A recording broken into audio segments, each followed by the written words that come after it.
the traditional Haggadah was created by the rabbis, basically. Yes, the traditional Haggadah was created by the rabbis over many centuries, and it acquired, more and more poems and prayers and so on over time, and so it was a dynamic thing. Now, today in the Orthodox world, it's seen as a more or less fixed thing. The core Haggadah, you might have commentaries and other things, but the core text is set. But at one time, it was a more fluid thing, and you would have different traditions in different places. But that's less the case now. Rabbi, Yes. When you look at Qumran, you can see old ketubot, and you can see old pieces of Torah. I've seen Haggadot going back to maybe, several hundred years in museums. Where are all the really ancient Haggadot? Right. So the oldest text we have, ritual text we have from Qumran, from the Dead Sea Scrolls, are things like mezuzahs for the doorposts, or tefillin, prayer boxes. We don't actually have ketubas, as far as I know. That's a little bit later. We do have a wonderful collection of, say, we'll call them middle medieval documents from what's called the Cairo Geniza, which was a trove of documents saved by the medieval Jewish community in Fustat, which is Old Cairo. And those date back from, let's say, 900 of the Common Era through 1500 or 1600 of the Common Era. So those take us back about 1,000 years from today. And there we do have ketubot, we do have examples of like texts of Haggadahs, I believe. But again, they're much shorter than what we have now because a lot of those poems hadn't been added to them. The earliest printed ones we have are obviously from the printing press era, from the middle and late 1400s. But we do have some handwritten manuscripts that date back to the 11 and 1200s. But the stuff before that, again, if it's written on paper, it doesn't always survive. The only reason the Dead Sea Scrolls made it is that they were in one of the driest places on earth and undisturbed in closed jars. I mean, it was like the perfect storm of surviving, for an archivist. But it's very unusual to have anything like that. Yeah, Diane, please. When did they first start celebrating the Passover? From I remember, Ezra Nehemiah talks about celebrating Passover for the first time. So when did this become part of Judaism? Right. Well, actually, the Passover, Ezra Nehemiah is doing Sukkot for the first time. It's under Josiah, which is described in 2 Kings 23, I think. That's where they celebrate Passover for the first time. And Josiah is around the year 622 before the Common Era. Now, to be fair, it says in Josiah they had never celebrated a Passover like this from the time of Joshua all the way through that time. So they claim it goes back to Joshua, Moses, Torah. Josiah is living around the year 622, 620 before the Common Era. Was it brand new and they've never done anything like this?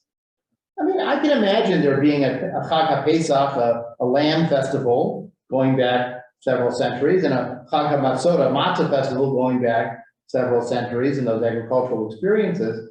This might have been the innovation to sew them together and to make them into one holiday around, again, that 7th century BCE. It could have been earlier. King Hezekiah might have found that book of Deuteronomy. There's some debate over the reformations that Hezekiah takes also match Deuteronomy to some extent. So I would say in that 700 to 600 window BCE is when you first begin to have some kind of formalized Passover, as we understand it, combining the lambs and the matzah with the Exodus story and having the whole narrative put together. Okay. So let me ask you then, I know we're already at 8:30, but we'll have a little discussion about what we've learned. What are some of the problems that a humanistic Jew would have in looking at Passover? I mean, aside from not wanting to deal with all the hoopla about chametz and selling your bread store and all that stuff, what would be some of the other challenges we have to grapple with?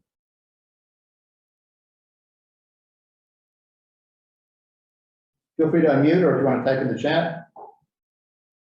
I mean, there's the essential issue of the supernatural aspect of the entire thing, because after all this, like you said, Moses is just the vehicle. The doer is God, and of course we don't accept that, not to mention the absolute lack of any evidence that Exodus ever existed. Okay, so you got two problems. There's the archaeological challenge that there's no record of this in Egyptian sources. 600,000 men with all their people going along with them would leave traces in the desert, and we don't have, I mean, there was like 10% of the world's population at that time period. I mean, you know, that's, it's unthinkable that they would have been moving and not left some record of it. And the theology of it, where you've got a God who saves everybody, they're not saving themselves, and is punishing the Egyptians. Cindy points out in the chat, it can be gruesome and uncomfortable. You know, you're killing all these Egyptian children. What do the firstborn children have to do? I mean, if anything, Pharaoh should be blamed because he's living, they didn't vote for Pharaoh. I mean, now you could say the ordinary Egyptians benefited from slavery, so they should suffer to some extent, but their children, really? Is that how we're meting out justice these days? Definitely problematic from an ethical standpoint. Well, it's a little consistent though, because within the stories in like 1 Kings, you know, it's always, you know, you sin, but I'm also going to take to the next 3 generations and punish them as well. I mean, so in a sense. Right, it's collective responsibility. Yeah. Transgenerational, sure. But again, it's not, doesn't match our ethic. We would have a problem. No, yes, of course. Yeah. I'm just saying within the text of the Bible itself, it's sort of consistent. One other thing that people who grew up traditional will remember is how unresponsive to human needs the Passover Seder was. It had to start after sundown. If it's in late April, that could be late. And then you had to go through the whole Haggadah and all the commentaries and additions and the discussions and discursions, and then you got to eat. So in some families, they didn't eat until 8, 9 o'clock. And then you have the blessings after meal, and it goes on, and the kids are like dying here, right? I mean, maybe they appreciate this, the feeling of slavery or something like that. But the point is that they are grappling with this story, but they are captive to the laws of following it in a certain way, which can feel restrictive and also, you know, not responsive to human needs as we might have it. I see a question in the chat. How much does this story reflect the Babylonian conquest and destruction and then the Persian return of exile? Excellent point. You know, we have here a case of, you know, being exiled, not where you belong, and wanting to return to your land. And so the Babylonian exile provides a wonderful historical backdrop for the establishment of a holiday about being slaves in a foreign land, being liberated by miraculous intervention, and getting to return to your homeland. You know, you ask, how could they impose this change in the calendar? How could they add new holidays like the Exodus? This is a great context where that would have a lot of resonance. So yes, that historical context makes a lot of sense for the establishment of this holiday in a deeper way. Does the Passover that you were talking about being established, is that after the Assyrian? It's after the Assyrian destruction. So it's after Israel has already been destroyed. Right, the northern kingdom of Israel was destroyed and dispersed, but it's before the south. Yeah, so if it's set in that King Josiah period, yeah, like, you know, 700 to 600, that's a possibility. Or this other suggestion that's reasonable is that maybe it was established in exile by the priests there as a hope of returning, and then it becomes really well rooted afterwards. So I mean, I can see sort of a little bit of both. You know, it starts before, but it becomes even more deeply rooted later on. Rabbi, your audio is breaking up. Oh, okay. I will switch back to, I don't know why our owl is misbehaving, but anyways. So let me give you some other, you know, suggestions of what we could do to fix it, okay? Because as we said, the Haggadah has evolved over time, the Seder has changed, and we're not captive to only doing it the old-fashioned way. One example is that people have added a lot of new symbols to the Seder plate, okay? So you might have seen on many Seder plates in orange on the Seder plate. There's a story that at one time in the 70s or 80s, a traditional rabbi was speaking about Passover, and somebody asked him, "Rabbi, what do you think about women becoming rabbis?" And the rabbi said, "A woman belongs on the bima, on the synagogue platform, like an orange belongs on the Seder plate." And so then they began adding oranges to the Seder plate to say, yes, women belong as rabbis. This is actually not the real story. The real story is that at a Passover Seder at, I think, Smith College, a Jewish theologian named Susanna Heschel was visiting, and she noticed that they had a piece of pita bread on their Seder plate, which is not kosher for Passover. And she asked them, why did you put the pita bread on there? And they said, well, we asked a local conservative or Orthodox rabbi, how serious of a sin is lesbianism? Because male homosexuality is prescribed explicitly in the Torah, but doesn't say anything about women as sexual agents. And so the rabbi said, well, lesbianism is a minor sin like eating bread on Passover. So that's why these Jewish feminists in Smith College decided to put a piece of bread, dafka, on their Seder plate so that they could say, well, we'll do that one too. I'm getting there. So Heschel liked the idea of highlighting inclusion, but didn't want to make her Seder plate not kosher for Passover. So she substituted an orange for the bread with its initial symbolism, meaning the inclusion of lesbians and gays in Jewish life, using what they would have used in that era instead of LGBTQ as we use now. But because that was even a bridge too far in the late 70s, early 80s for many Jews, it shifted to a feminist story about including women, as opposed to a sexual diversity story including gays and lesbians. Even the evolution evolves in its own new directions. Other new symbols that have been added, you have olives symbolizing peace between Israel and Palestine, artichokes for interfaith families, farm workers' rights. You put a tomato on there because there used to be tomato boycotts, and in some cases still are. Charoset with chocolate, because of course on Easter you have a lot of chocolate, so maybe you put chocolate in your charoset, reflecting other sides. I know some people who have Japanese ancestry put wasabi as their bitter herbs instead of horseradish. You have a Miriam's cup now, parallel to Elijah's cup. It's filled with water, supposedly based on the well of Miriam. A Ruth's cup for diversity and Jews of choice. Crayons for separated families. Okra for Black liberation. I mean, you can the whole second Seder plate for all the new symbols. And here's another version that the African-American Jewish chef Michael Twitty created, which is an African-American style Seder plate.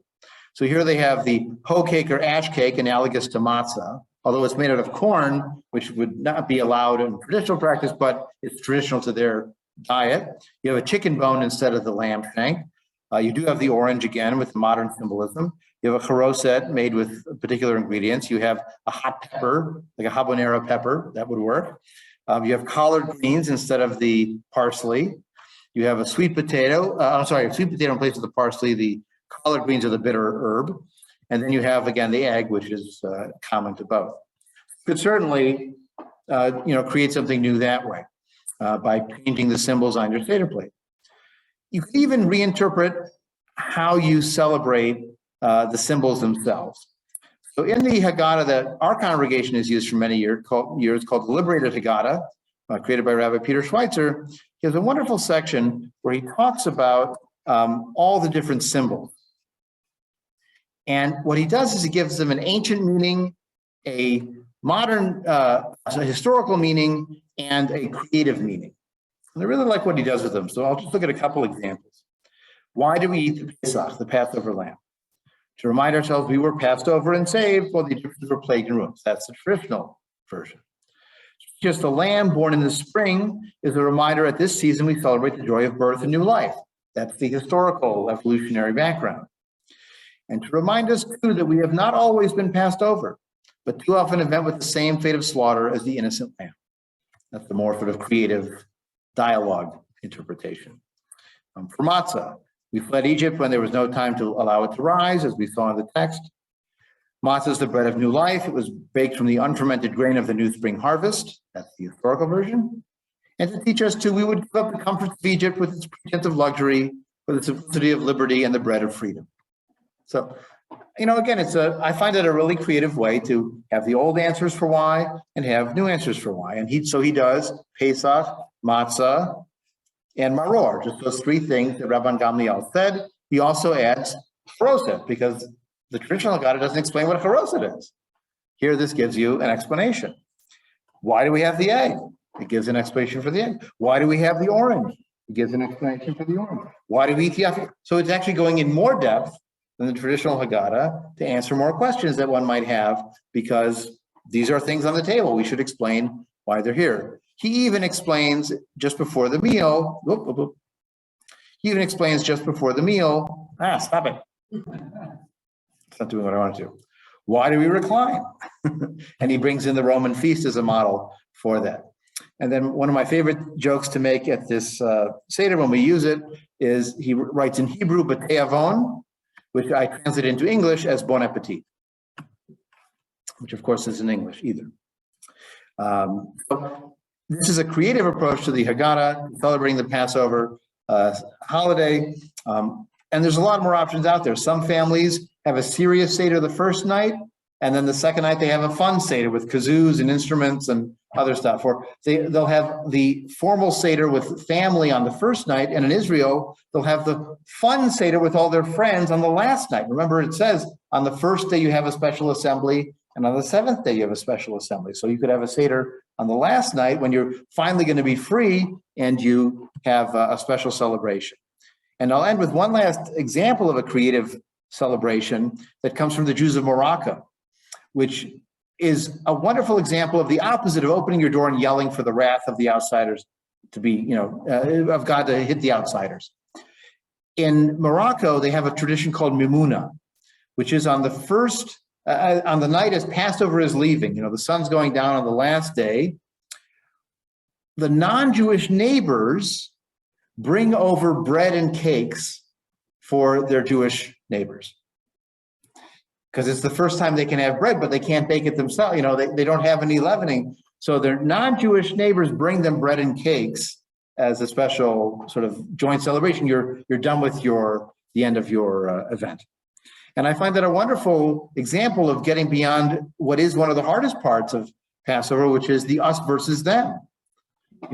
We suffered, everyone oppresses us, and we want to be free and screw everybody else, kill their children and pour out your wrath, and I don't care. But Mimuna, I think, opens up a different opportunity.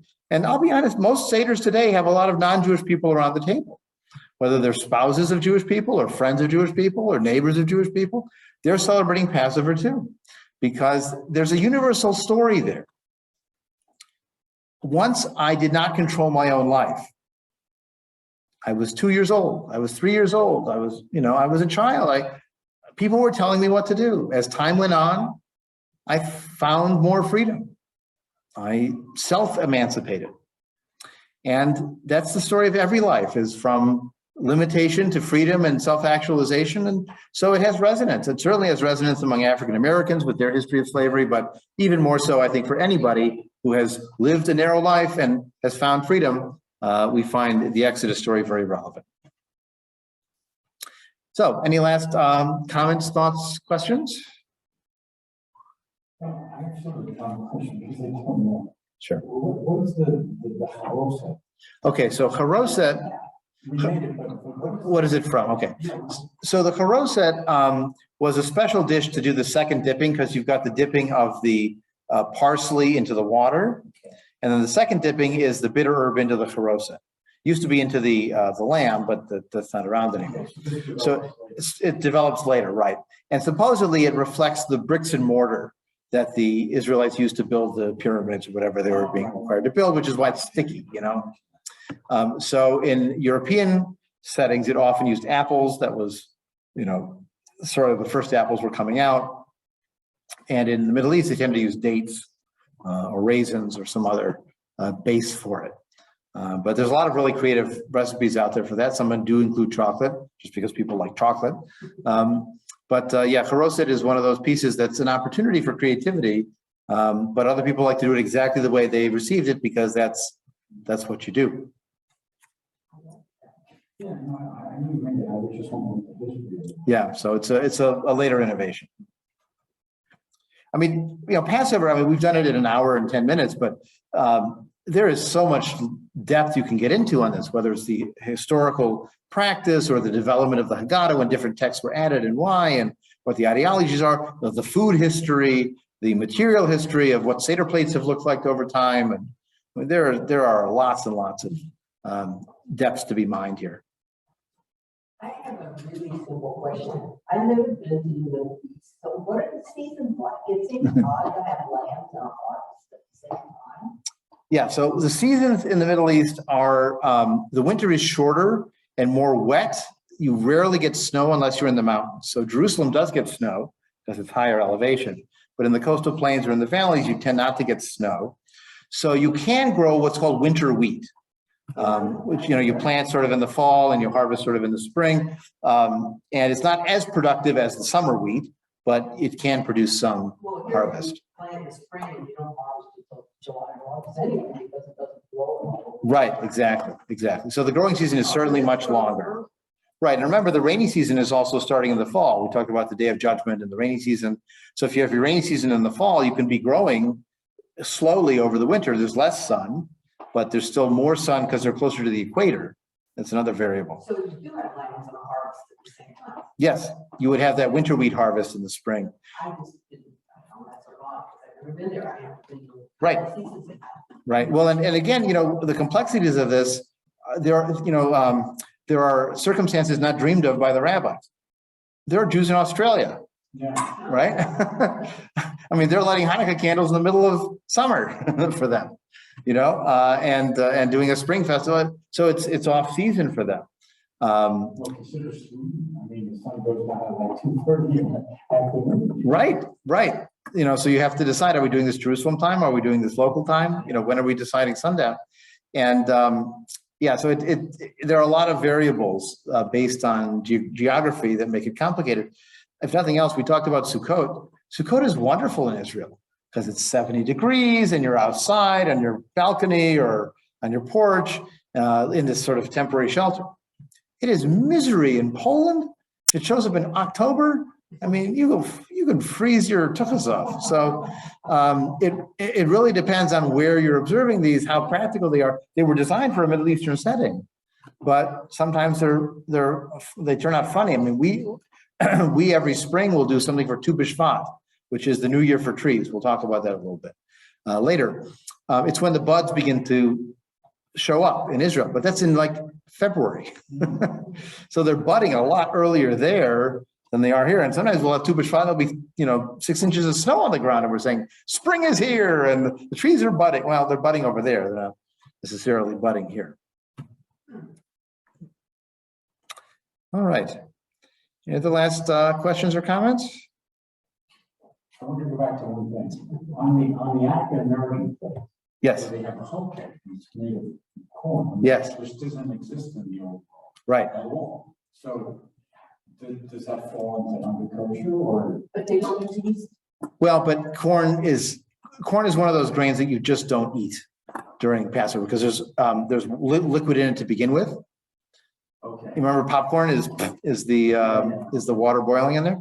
So you don't eat anything with corn or even corn syrup during Passover in traditional practice. One of the interesting debates recently is historically there was a split between Ashkenazi Jews and Sephardic Jews, Middle Eastern Jews, because Ashkenazi Jews decided that rice and beans were too close to wheat, or they might have been in the same store used with the same scoop for the wheat and the rice and the beans all at once, and they could have got mixed together. So they also banned rice and beans during Passover. They're called kitniot. But Mizrahi Sephardic Jews in the Middle East said, we know the difference between rice and wheat. So they could eat rice and beans. And they would have some Passover dishes that were rice and bean dishes. So you could have the Ashkenazi chief rabbi who wouldn't be able to eat at the Sephardic chief rabbi's home because he couldn't eat the food during Passover. And the conservative movement just recently said, okay, forget the kitniot thing. Anybody can have rice and beans. They decided to allow it for everybody, like 2 years ago. Thanks a lot. I mean, most Jews, again, don't care as much about that. But it is interesting to see what people do with the Passover dietary laws. I've often cited the example that in some McDonald's on Passover, you can get a cheeseburger on matzah. which of course is not kosher by the keeping meat and milk separate, but it's keeping the cultural tradition of during this week, we eat matzah instead of bread. So it's not kosher to do that, but it's sort of culturally resonant if you're somebody who eats matzah during that week, even if you don't care about the kosher laws with milk and meat. Except, Rabbi, what makes you think there's any milk in McDonald's cheese? Well, there's also a principle called marat ayin. If it looks too bad, you shouldn't do it. In fact, that just came up recently because they've come out with a new meat substitute called Impossible Pork. Oh, yeah. Right? If you've had Impossible Beef, which actually is not bad, and Impossible Sausage, now they have Impossible Pork. But the Orthodox Union decided not to grant it a kosher certification. Not because it isn't kosher by ingredient, but because it just looks bad to do that. And people point out to them, you've kosherized kosher bacon bits, you know, like fake bacon bits, you've kosherized turkey bacon, you've kosherized all these other things based on the ingredients, but just because it has the word pork in it, you don't want to get, one of the spokesperson actually said, we don't want to deal with the phone calls that we're going to get. People are going to call and complain. How could you possibly legitimize pork? It's a gateway to eating the real thing. And so they said, we just didn't want the hassle. So we didn't kosherize.